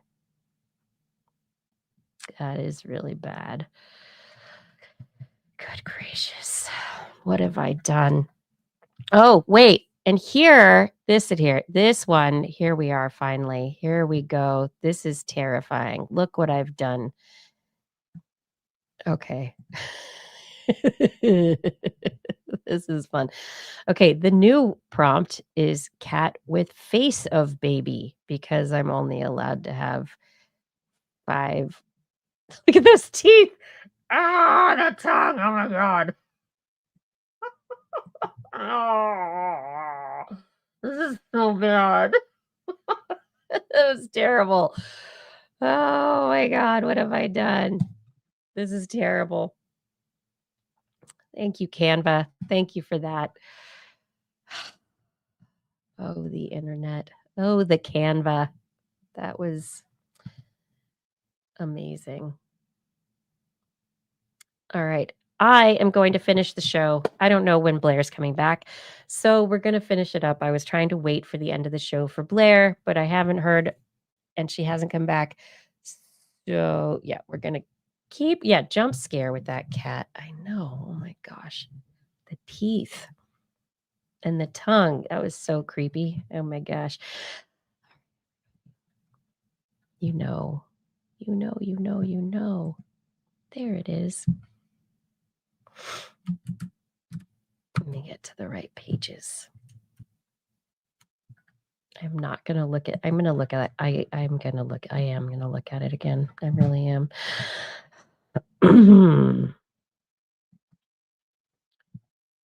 Well, I think we've come to that time of the show where all the shows are done. All the shows? No, all the stories are done. And it's that time. Thank you all for being here for this episode of This Week in Science. I love having you in the chat room, and I love being able to laugh with you at so many aspects of life and science. It's good to be able to find humor and stuff. Thank you for that intelligent humor. And yes, have we done it? Is it the end? I think it is. Unfortunately, we've gone through our stories for the night, and it is that time where I loved saying thank you. So thank you so much to all of you for being here in the chat room and watching live. Thank you to those of you who are listening or watching later. Thank you to people who help with the show. Identity 4, thank you for recording the show.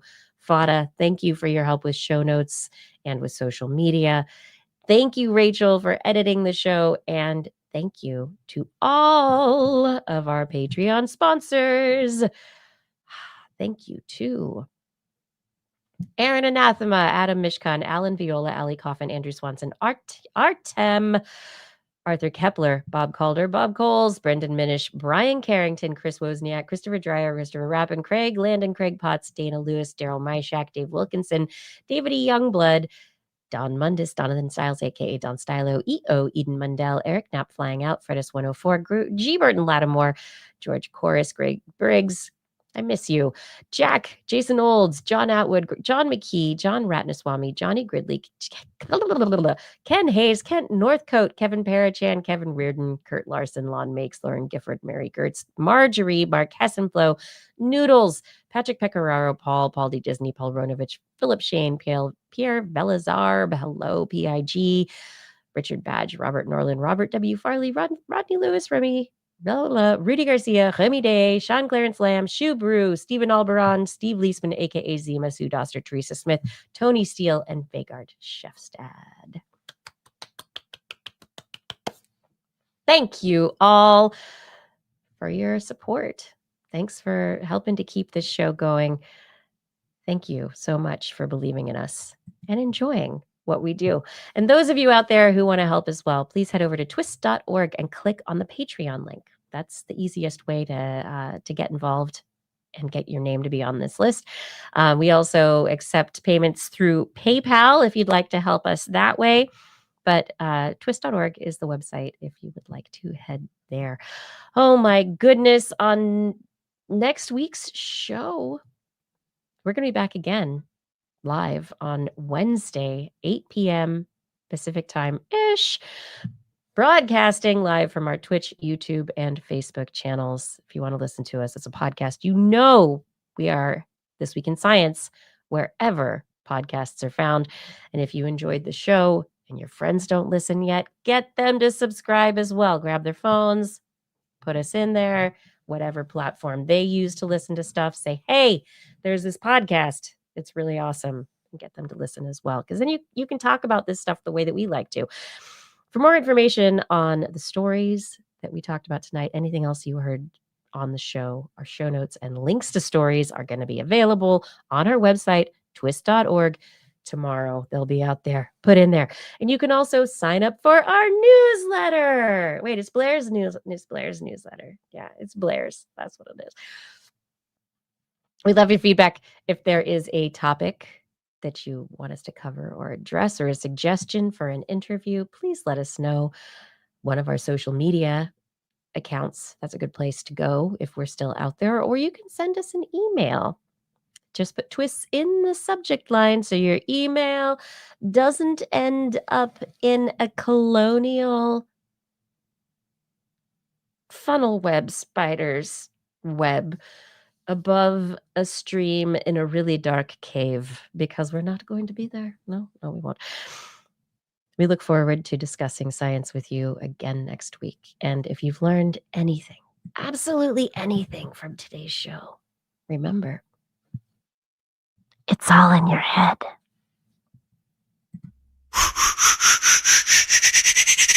This Week in Science. This Week in Science. This Week in Science. This Week in Science, it's the end of the world. So I'm setting up shop, got my banner unfurled. It says the scientist is in, I'm gonna sell my advice. Show them how to stop the robots with a simple device. I'll reverse global warming with a wave of my hand. And all it'll cost you is a couple of grand. 'Cause this week's science is coming your way. So everybody listen to what I say. I use the scientific method for all that it's worth, and I'll broadcast my opinion all over the earth. 'Cause it's This Week in Science. This Week in Science. This Week in Science. Science. Science. This Week in Science. This Week in Science. This Week in Science. Science. Science. Science. I've got one disclaimer, and it shouldn't be news, that what I say may not represent your views, but I've done the calculations and I've got a plan. If you listen to the science, you may just get And now we are in the after show. And Blair is gone. She's hung up without saying goodnight. I understand how it goes. She has definitely caught a sleepy, tired child on her hands tonight. So I wish her well in putting Brian to bed. No, I mean her other child. And I missed saying goodnight. I always love being able to say goodnight, but I'm glad you all are here and we can say goodnight. Blair's child is spy. I love it. Thanks, Paul. That's funny. Oh, wait, here she is. I missed this one because I was in the middle of it. Trapped in a funnel web. That's exactly what happened. Sorry that I didn't get to say goodnight, Blair. But thank you for popping in with that. It was great to have a show with her tonight. And I really, really do think that it was wonderful to have Virginia on. It was great to hear her tell us what she's been learning. She's been doing some amazing reporting. She's been doing reporting like this for a really long time. And if you go back through her website and stuff related to budget and the federal government and equity, DEI, representation, she's been writing about this stuff for a really long time. So she's not a newcomer to this topic, which I think is really important. And the work she's doing is incredibly important. Yeah. Virginia is a legend. That's right. She's great. She's been doing such great work for a while. And I can't wait. I mean, I'm sure, I don't know. I'm not sure, but I would love to be able to say she's an incredibly award-winning science writer, environmental journalist. Oh, I didn't even think of that, Blair. The time change. How is everybody doing with that time change? This was the easy time change. The one in the spring is the hard one for me.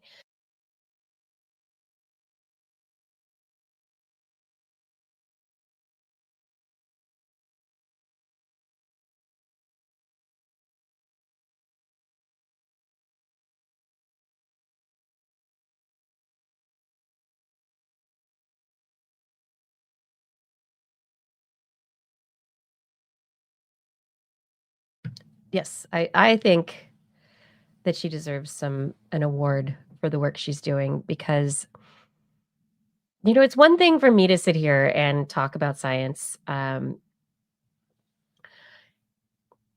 know, but it's another to go as a reporter, as a journalist, and doing the legwork of talking to all of the people and holding everything that they're holding so that you can write your articles, right? You have to learn what they think, what they feel, the experiences that they're having, the context, all of it, and you have to hold on to it to be able to accurately report a story. And so it's similar to what Ed Yong went through after reporting on COVID, and he and so many other COVID reporters talking with people who were experiencing long COVID, talking with people who had lost family members, talking with people who were going through so much. I feel like it's another emotional, not just the political crisis, but there is a lot of emotion being held right now. And people like Virginia who are doing that work are so important. So important. And she she said she didn't want to start crying because, you know, of all the conversations that she'd had. I almost started crying. I was like, I'm gonna start crying too. Oh my gosh. I can feel it. It's so real there. It's a lot. Paul Disney, are your sleep habits really that super controlled? Maybe do you not sleep? Is that what it is? I don't know. Yeah, no time change is easy with young kids, zombie Tom Hanks. But I mean, not even the time change, there's just the change in seasons. And there's a poem in, I think it's like Robert Louis Stevenson's, there's like a book of poetry or stories that I have from when I was young. And there's this one poem in it, which it's something about, I hate to go to sleep when something like to go to bed at night. I'm going to find it. I can find that one. Um,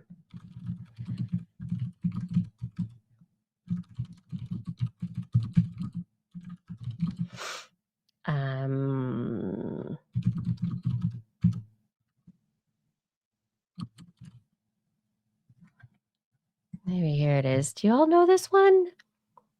Bed in Summer. This is like, I love this poem. I grew up with this one.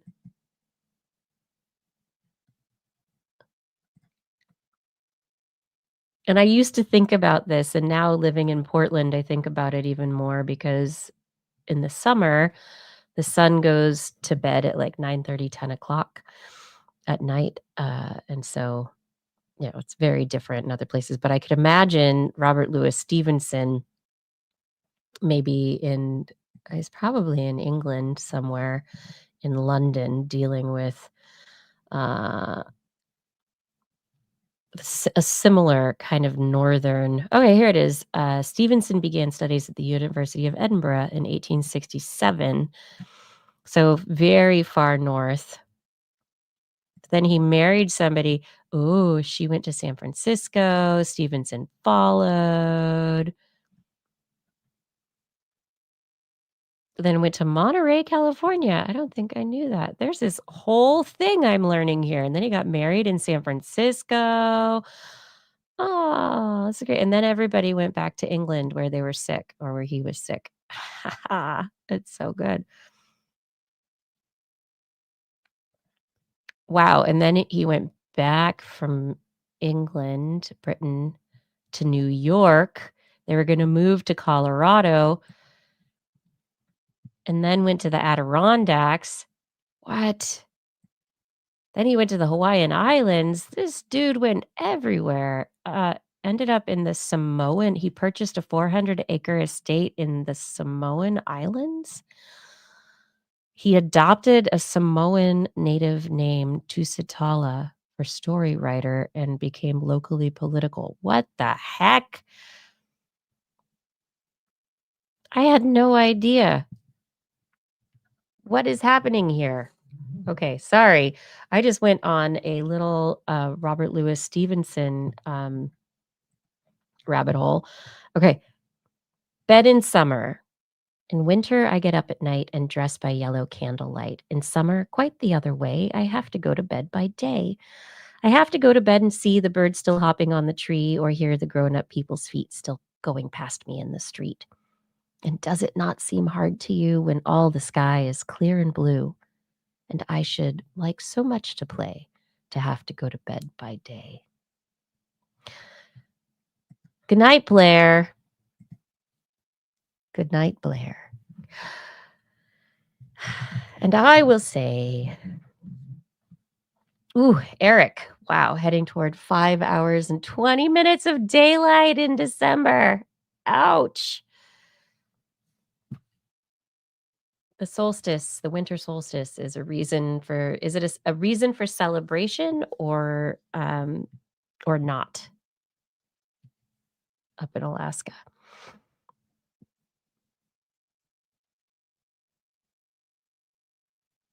How was my Halloween? It was fantastic.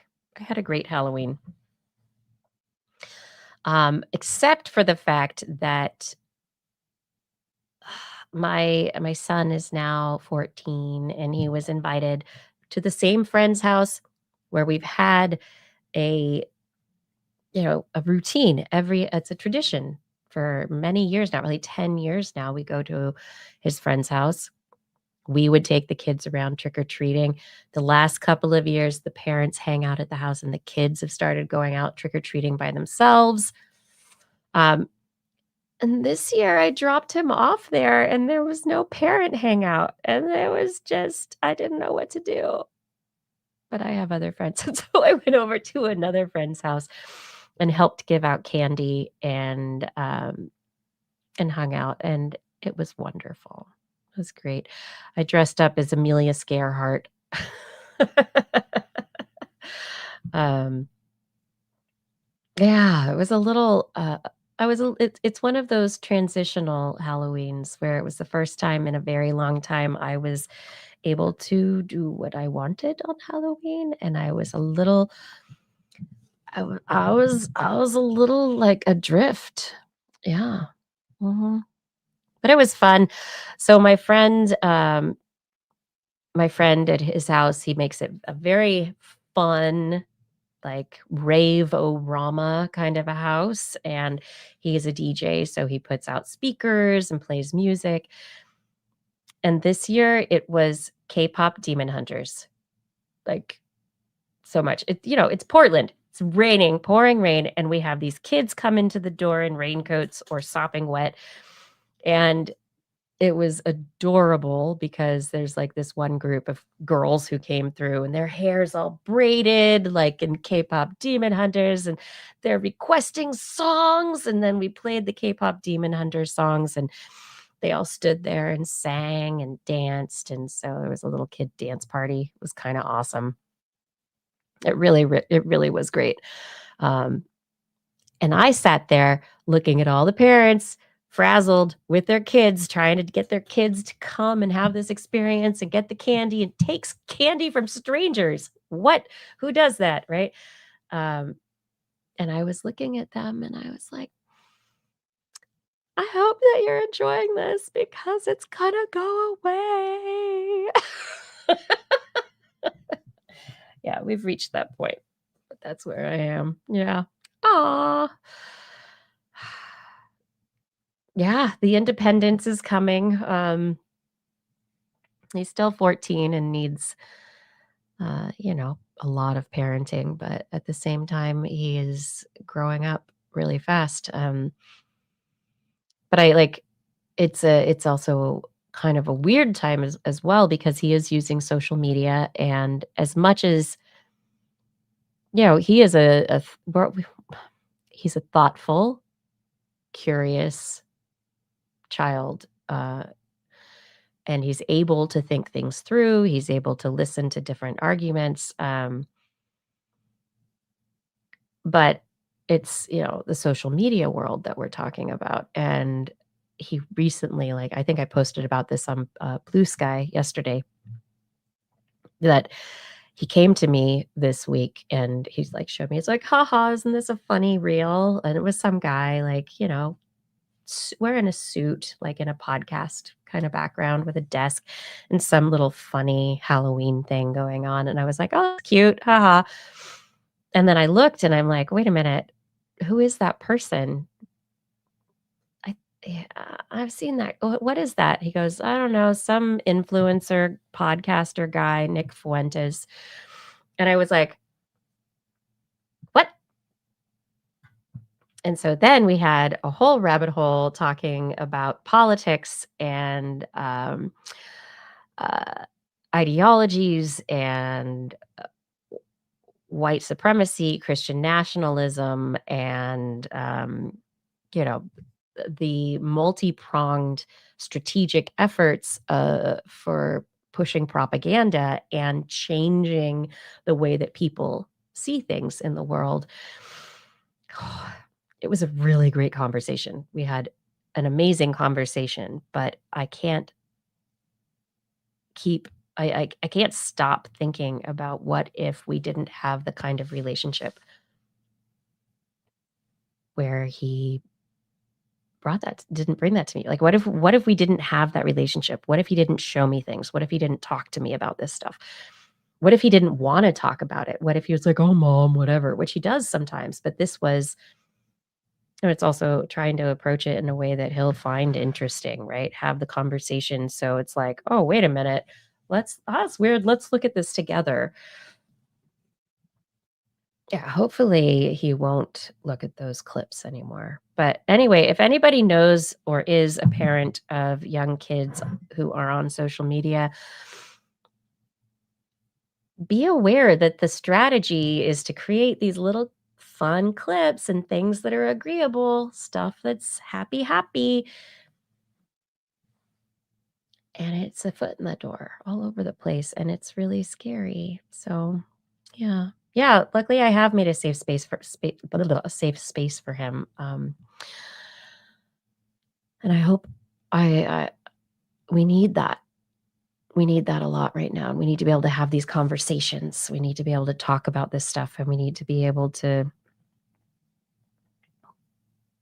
really talk about like how to be a good person, and how to be kind, how to be compassionate, and also not get swayed by propaganda. La la la. Yeah. Oh my gosh. I don't know. My friends were asking me this weekend, what news do you read? What do you watch? How do you know you're not getting taken advantage of? And I was like, it's such a question, right? Like, it's a whole process. I triangulate. I try to see multiple sources. I have sources that I know are great for fact checking. I don't post something unless I know it's true. And when I do mess up, I try to apologize and delete it and fix the mistake. It's years, and it's just so hard to just be like, oh yeah, just, this one particular news channel. No, you have to like spend time watching lots of news channels or reading lots of news outlets, finding lots of different things. I don't know. I think I don't know. I have lots of thoughts. I had a really amazing experience last week, and unfortunately was not able to get back in time for the show because of the way the flights turned out. But got to be part of a conversation in Washington, D.C. last week at the National Academy of Sciences. And it was really interesting being able to be in the room with people who, aren't so much talking about this stuff, but are trying to counteract the, or at least work around the impacts of the decimation of federal science funding and federal agencies. And so, with all this stuff and knowing it's going to affect the pipeline for students, it's going to affect the pipeline for the tech workforce, it's going to impact the research output for different areas for the foreseeable future. How do we put in stopgaps? How do we band-aid it? How do we keep working on it? And I'm really, I don't know that any decisions were made, but I was really heartened to see that there was so much going on. Paul says, my parents like to accuse me of letting myself get brainwashed by CNN, MSNBC. They never seem to understand that I don't watch TV. Mm-hmm. Yep. I think that's so funny. And it's true, too. Oh, my God. I don't ever watch TV. I just watch fun shows. That's what I like to watch. I like watching stuff online. I like watching stuff on shows. Pepsi Cola, the conversations matter. And I think maybe that's part of it also. We've all gotten used to this one way. Like, the news said this. I got my news. Now I know things. And that's where your opinions came from? Like, that's it? Okay, now go talk to people. Come on, everybody. Oh, Mariposa, hi. So good to see you. How fun. Yeah, but the conversations are the essential part, and that's the part that I hope that we can, that we're modeling here on the show and here with you, is that the more we talk with each other, the better we'll understand each other and accept each other despite our differences. That's what it is. I don't know. I grew up at a dinner table where all that was talked about were politics and religion. So I am never going to be the good, like, non-controversial invite to your dinner. Just expect me to say the things. Oh, did you? Let's talk about it. What you said this. What do you really think about that? Tell me not to say something.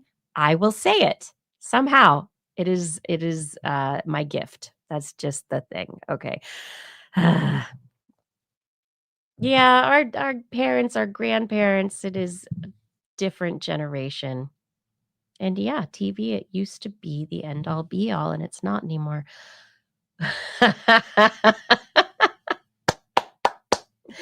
I want this.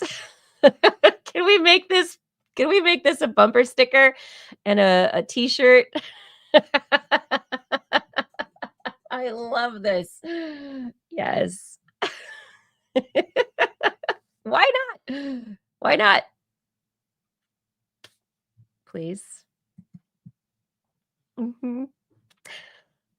I am honestly like, it's like, oh, that's forbidden. Blah. I'm gonna bring it up. I try really, really, really hard on the show to know what people don't want to talk about and to avoid them. But when it's dinner table, it's not on camera.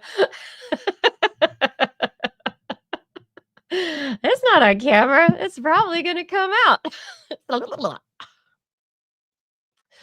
Just ask my husband. Oh my God. So many awkward dinners with people. Kiki. He's kicking me underneath the table. Oh my God. All right, everybody. Yeah, but anyway, this last month has been very, very amazing in terms of people I got to be around and conversations that I got to hear and not interrupt with my awkwardness. And so we'll see. I have hope. Like this last month really, really filled me with a lot of hope for the direction that science could potentially go, that there are other pathways. No, I think it's a work in progress. There's a lot getting broken right now, though. So let's fix what we can, right? What's in your life? What can we fix? I'm going to figure out how I can go donate some food pretty soon because I think that's important right now. Let's help our local neighborhoods, communities. Let's help where we can. Oh, okay. November 10th, the 50th anniversary of the sinking of the Edmund Fitzgerald. Isn't that? Wait.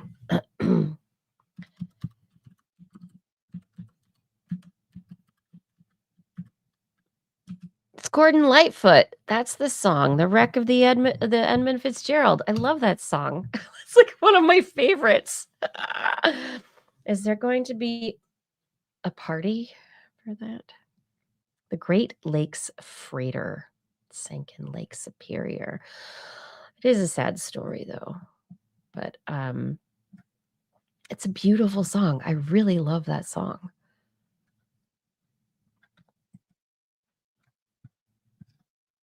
Gales of November. Ooh, they've gone down there and they've 1975. Oh man. I say 50th anniversary. I don't want to hear about that stuff anymore. Yeah, there's probably a memorial in the area for sure. And yes, going back, Eric, yeah, I saw your answer about the 21st and the winter solstice, the weather more than the light. Well, I hope that it is amazing weather for you this year. Excuse me.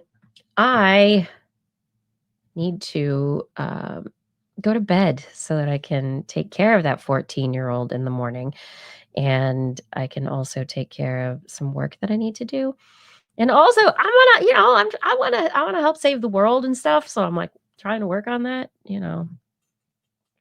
whatever little way I can. If anyone wants to help, let me know. In the meantime, sleep well. So good to see you and wonderful to chat for a minute. And I'm sorry I missed last week, but I'm so glad I was able to be here with you this week and that we will see you next week for sure. If I say goodnight, Kiki, and then say goodnight, Kiki, it's just all very weird. But thank you, Paul. That's right. We're all going to get out of here. Have a wonderful week. I hope you find incredible sleep so that you're rested, stay healthy, stay well, stay sane, ha ha ha, stay curious, and of course, stay lucky. See you next Wednesday. Have a good one. Good night.